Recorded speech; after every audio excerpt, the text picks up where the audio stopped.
Hello kabayan, magandang umaga po sa ating lahat. Ngayon pong araw na to o ngayong umaga meron po tayong meron po akong ibabahagi sa inyo na konting kaalaman tungkol po sa pag connect po ng ating ito tinatawag nating rewindings, itong stator dun sa ating kabuuan ng ating electric fan. Ito pong ating electric fan ay meron pong mga components po siya. Ito nga po yung tinatawag na ating rewindings o stator, no? Ito naman po yung kanyang capacitor. Ang kanya pong capacitance is 1.5 microfarad. Ito po siya. At meron din po tayong switch. Dito po nakalagay yung ating speed na galing po rito sa ating stator o sa rewindings. Dito po yan nakalagay sa tatlo na to. Ito po yung tinatawag na speed 1, speed 2, saka speed 3, no? Ito po, ito yung switch niya. At ito naman po yung ating rotor. Ito pong rotor, ito po yung tinatawag nating shafting. Yan. Dito po nakakabit yung ating LEC sa shafting. Ayan po, ano. Ito po yung stator niya ng ating electric fan. Meron po siya ditong tawag natin spacer. Dito nilalagay po tayong spacer dyan, saka dito po sa unahan. Ito po yung front ng ating electric fan. Dito po yung nakakabit po yung ating LEC. At ito naman po yung ating tinatawag na gearbox. Dito po yung gearbox. Ito po yung nagpapa-swing ng ating electric fan. Meron din po siyang tinatawag na ating swing arm. Ito po. Ito po yung swing arm niya. Nakakabit po ito dito sa ating gearbox. Yan. At ito pong housing na to, meron po siyang tinatawag na bushing. Ito po. Ayan, bushing. Yan pong bilog na yan na makita nyo. At yung kanyang lock. Doon po sa lock, sa loob na po ng lock na to, meron po dyan foam. Diyan lang po natin nilalagay yung ating oil para gumanda pa yung pag-ikot o maging madulas po ang pag-ikot ng ating LEC o ng ating shafting. Ang shafting po, nakapasok po yan dito sa ating bushing. Yan, ganyan. Diyan yan, umiikot po siya dyan. Dapat po, itong ating pong bushing ay hindi po magalaw. Kasi po, hindi pwede siyang gumal dahil pag sumama po ito sa ating shafting, dito sa shafting na to, masisira po yung ating, magkakaroon po siya ng mga gas-gas dyan kasi hindi na po ano yung kanyang ikot. Maganda. Kabilaan po yan, ito po yung sa may gear. Ito. Sa likodan po ito ng ating electric fan. Ito po yung ating tinatawag ng bushing. At ito rin po yung ating sa front. Meron din po siyang bushing. Yan. Ito po itong bushing na ito.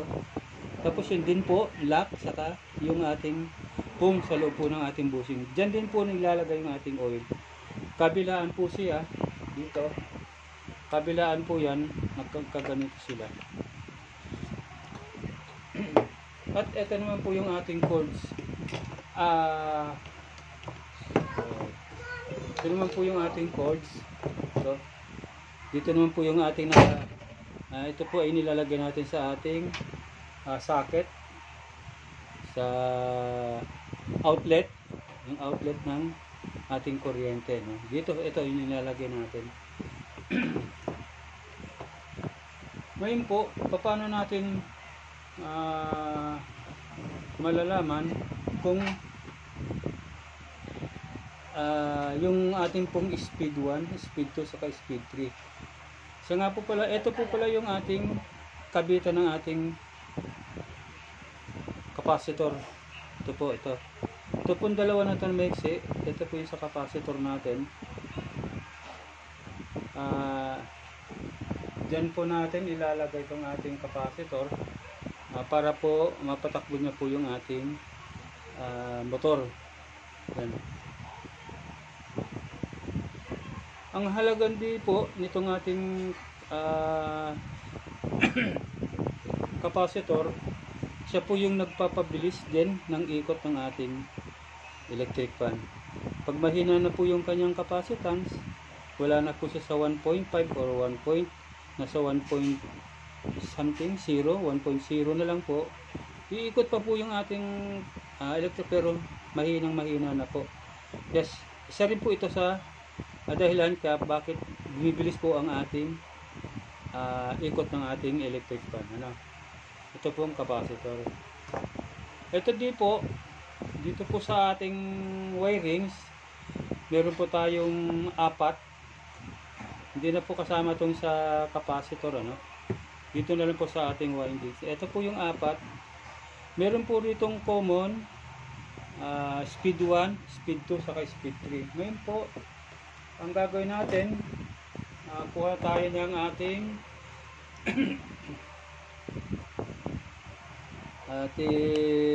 tester para malaman po natin kung ilan pa po ang tolerance o ohms o reading na ating makukuha rito. Dito po sa ating wirings, madali lang naman pong hanapin ang ating pong ito na po ang pinaka-common niya, itong kulay gray. Ngayon po, ito po isang ating test rod, ilalagay lang po natin dito. Hahanapin po natin dito yung number 1, number 2, saka number 3. Yung speed 1, speed 2, speed 3. Dali lang po, ano. Balik na po tayo sa ating tutorial, ano. Ang gagawin lang po natin, ilalagay lang po natin itong ating dulo ng ating test rod dito sa common ng ating rewindings, ano.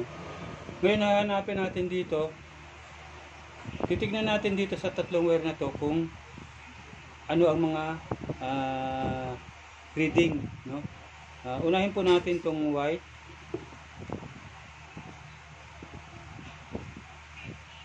Oy.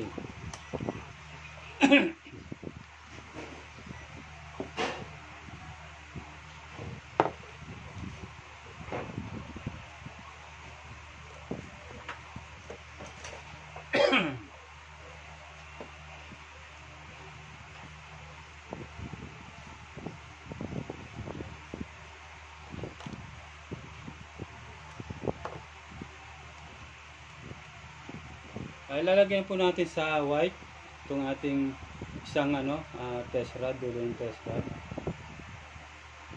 Ayan po, meron po siyang reading na 334.5 ohms. Yan po yung kanyang reading. Ayan.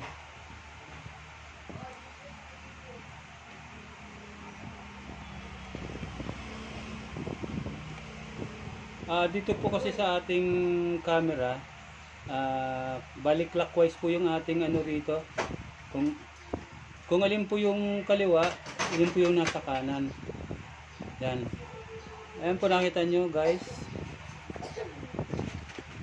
Nakakuha tayong reading na 334.5 ohms dito sa white. Lagyan muna natin dito sa white 334.5 ohms. Ngayon, punta naman po tayo sa black, sa yellow. Punta naman po tayo sa yellow. Ito. Ayun sa yellow po, meron tayong nakuhang 423.4 ohms. Yan po yung kanyang reading. Yan. 423.3 ohms. Sa yellow 423.3. Ngayon ngayon guys, dito naman tayo sa red. Meron naman tayong nakuhang ohms na 455.6 455.6 ohms. Yan po yung nakuha ng ating reading, ano, sa kulay red. Ayan. Ano yan? 455.7.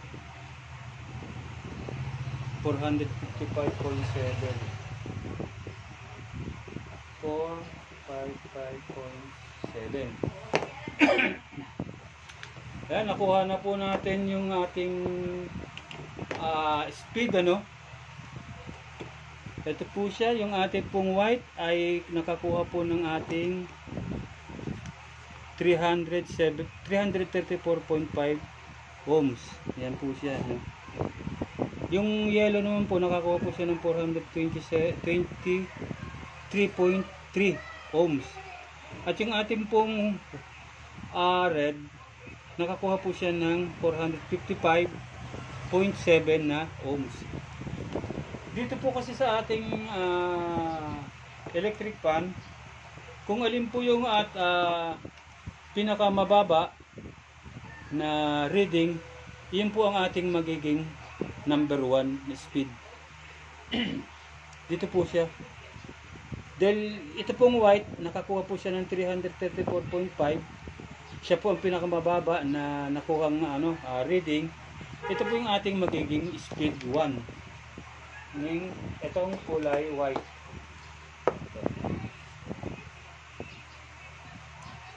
Speed 1. 374.5. At ang speed 2 naman po ay ang kulay yellow. Itong yellow, nakakuha po siya ng reading na 423.3 ohms. Siya po ang pangalawang siya po ang pangalawang mataas. Una po 374 yung white. Siya po yung number 1 speed. Ito pong kulay yellow, siya po naman ang number 2 speed. Siya po ang ating speed 2. Yan, ito pong kulay yellow. Yellow. 425.3. At ang pinakahuli po ay ang ating red. Ang kulay red po ay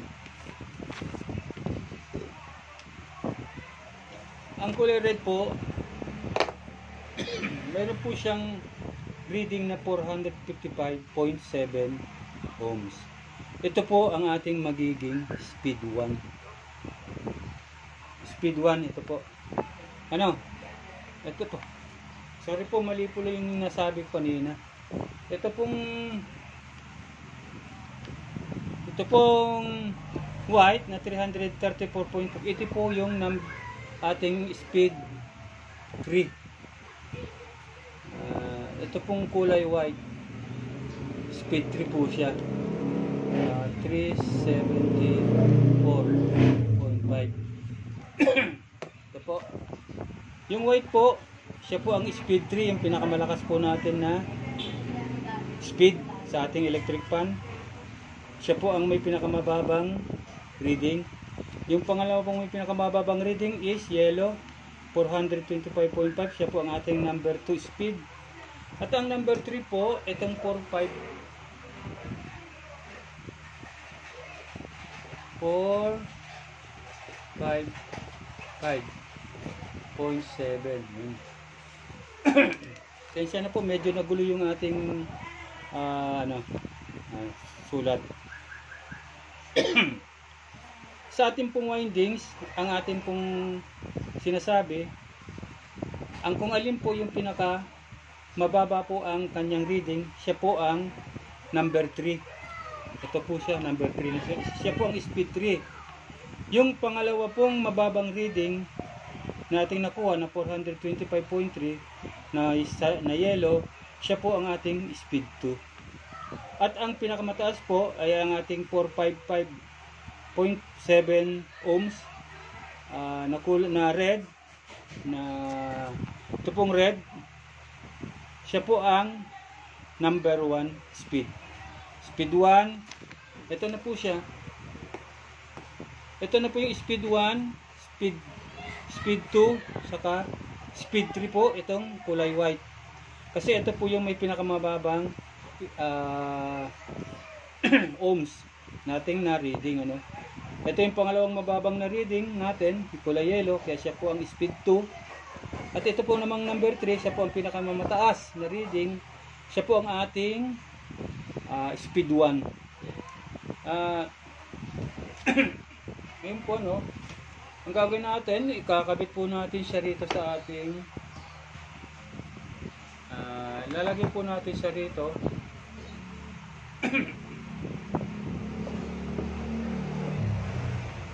Po sa ating kaha. Wala na yata akong balik. Muna.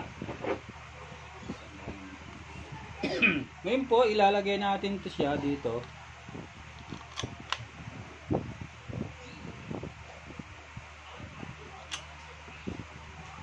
Ayan. Lagay po natin itong ating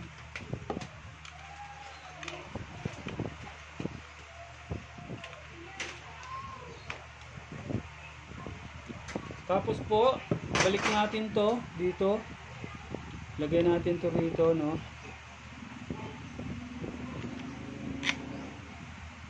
Uy.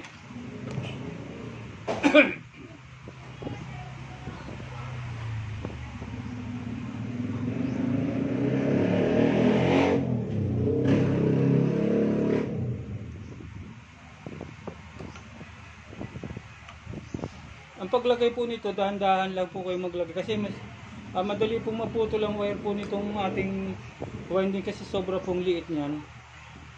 Yan. Ngayon nilalagay na po natin to. Ito po may spacer siya dyan, ano? Lalagyan na natin siya ng spacer. Titignan lang natin kung tama yung kanyang space.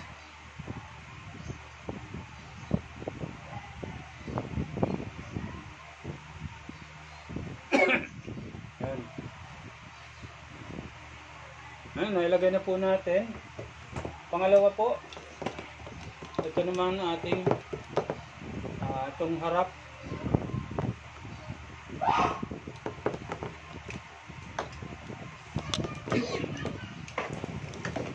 Ito po yung harap ng ating electric fan, ano. Lagay po natin siya dito.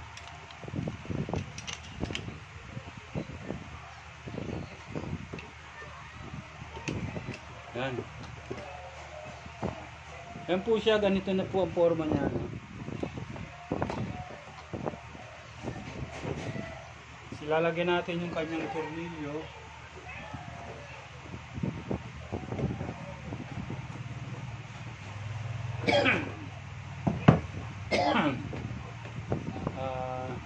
Maglalagay lang po muna ako ng dalawang tornilyo dito sa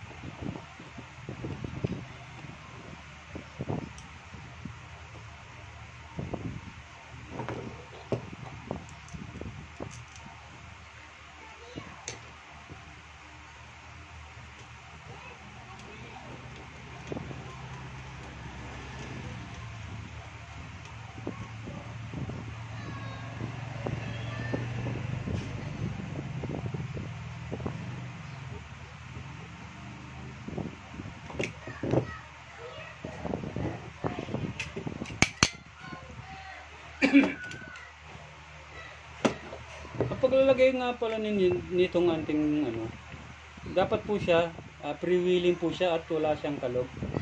Yan. Dapat maging freewheeling po siya pag inikot siya ganyan, hindi po siya maigpit. Ayan, oh, katulad dito.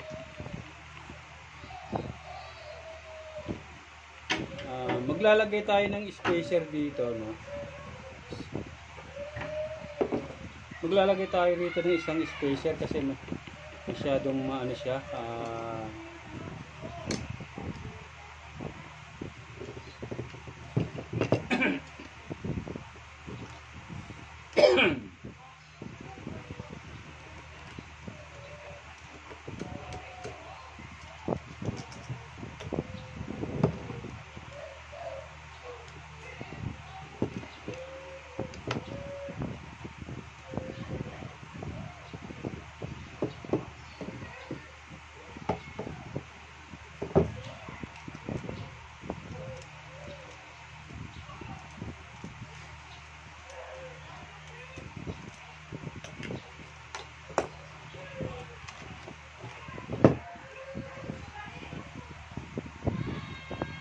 pag naglagay nga pala kayo nagbalik, halimbawa binalik niyo po itong ating rotor. Ito pong kanto na to, nakita niyo pa po yan, itong kanto na to, dapat po nakatapat po siya rito sa kanto nitong ating yan, dyan po siya nakatapat. Lumampas po yan kasi meron naman pong play yan, dapat may play na konti. Yan.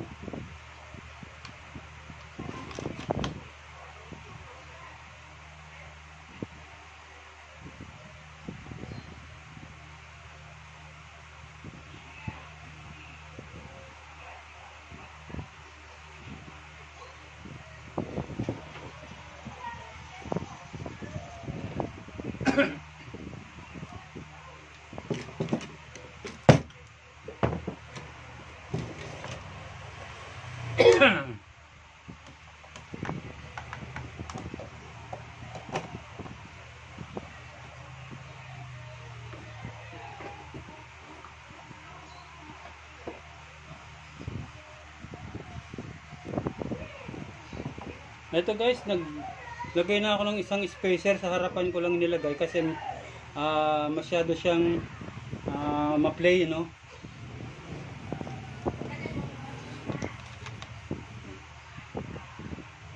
Okay, balik na natin tong ating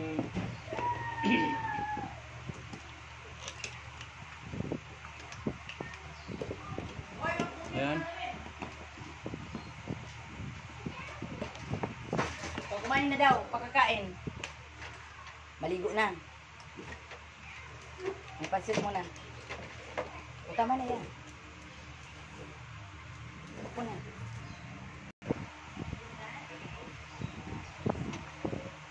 And guys, ilagay ko na itong tornilyo muna ng dalawa, no?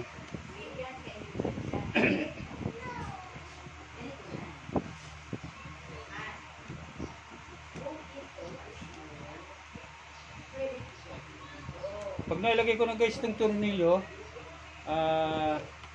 kakabit ko na muna yung ating wiring, yung speed 1, speed 2, speed 3 sa ating switch. At try natin kung aandar siya o iikot. Yan. Medyo pupukin lang natin ng konti siya. Yan, kita nyo guys, freewheeling siya ngayon.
Ngayon guys, ilalagay natin tong ating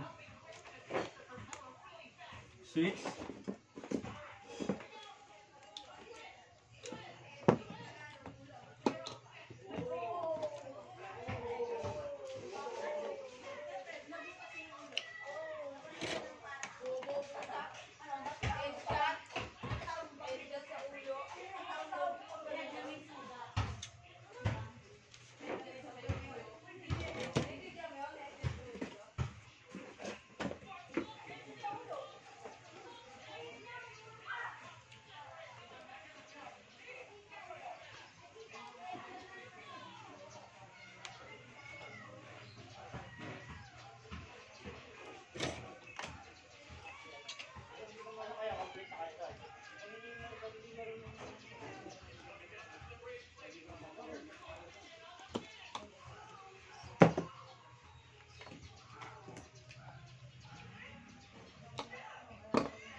Ngayon guys, ilalagay na natin siya, no? Umpisa natin din sa speed 3. Speed 1.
My rubber.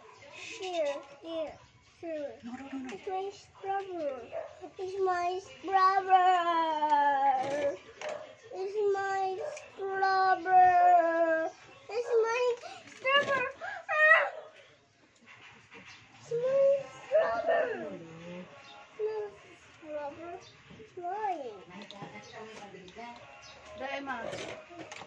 Andito, ang dami ng pandikit na. Nasaan na? It's rice. Yum. Nasaan yung pandikit mo daw? Naman. Yum.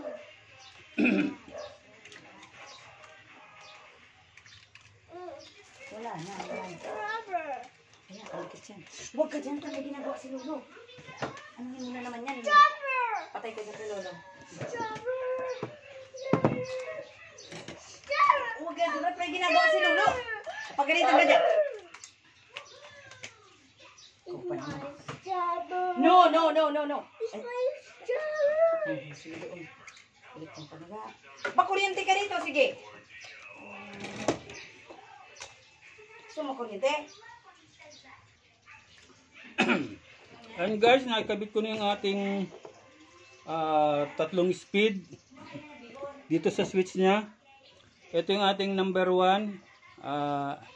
Ito yung ating speed 3, speed 2, saka speed 1. Speed 3, speed 2, speed 1. Itong kanyang pula, yung po ang ating may pinakamataas na reading. Kaya po siya ang number 1 po na ating speed. Ang sumunod po, itong ating yellow na may mataas din na reading. Siya po ang ating speed 2. At ang ating pinakamababang reading, ito pong ating kulay white na wire. Siya po ang number 1 speed. Oy! Number 3 speed, sorry. Pula, speed 1. Yellow, speed 2. And speed 3, itong kulay white. Ito pong gray, ito po yung ating common. Lalagay po natin siya dito sa ating isang line 2 ng ating pong cords. Ating pong source ng kuryente.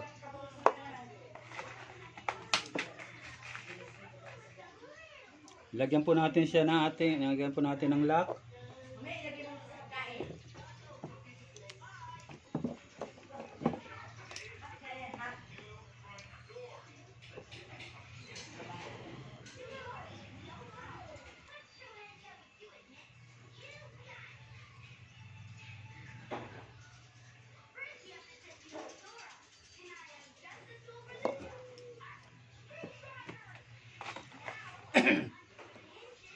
At ang ilalagay na po natin itong ating capacitor. Ito pong capacitor, wala naman pong problema maski magkabaliktad po siya. Kaya lang dahil man po meron tayong coding na kulay pula, dito na po natin siya ilagay sa kulay pula. Ang ating pong capacitor ay 1.5 microfarad. Para po siya dito sa ating electric fan, ano. Ganyan lang po guys, ano, madali lang naman mag-analyze ng kung ano yung mag-analyze at magkabit ng ating wire. Yun, naputol. Sorry po.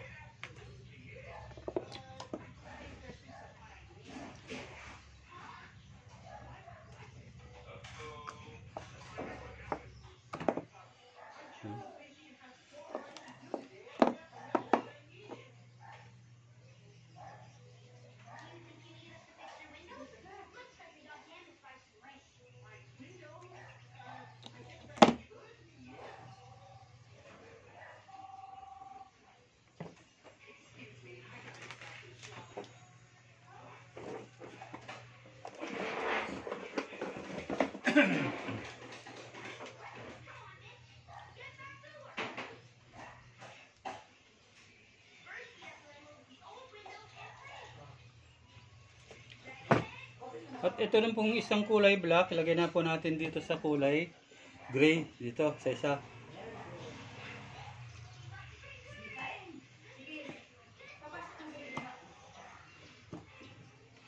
Lagyan na rin po natin ito para hindi na po tayo gumamit ng tape.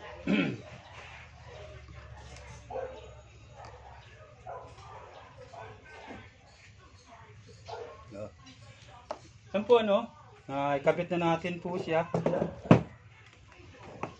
Ikabit na natin itong kanyang capacitor, ito. Tapos yung sa switch, naikabit na rin po natin siya sa switch. At ito pong kanyang common, nailagay na rin po natin sa line 2. Ngayon po, ang gagawin po natin, itetest natin siya kung okay po yung ating installation. Ano?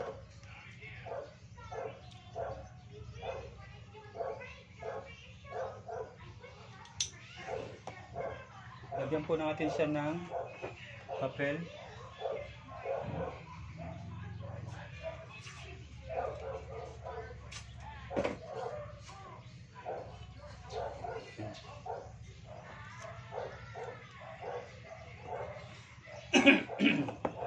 Pakita ko po sa inyo, no? Ito po siya.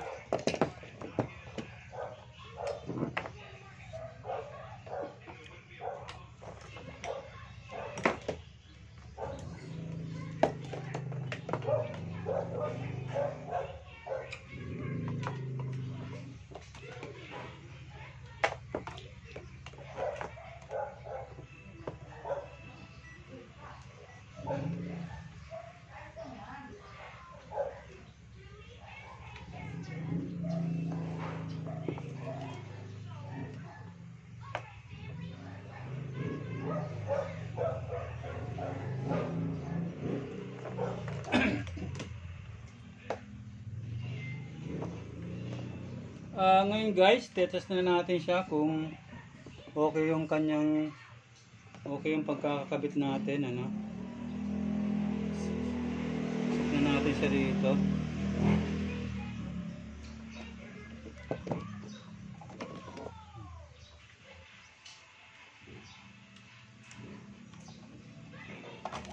Yan, oh. Nakita nyo guys, mikot siya. Yan.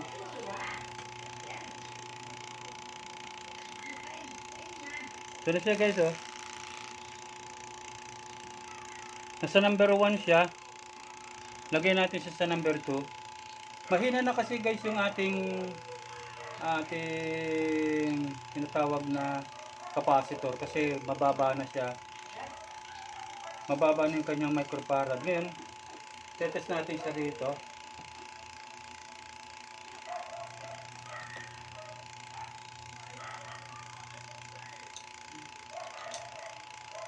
Yan.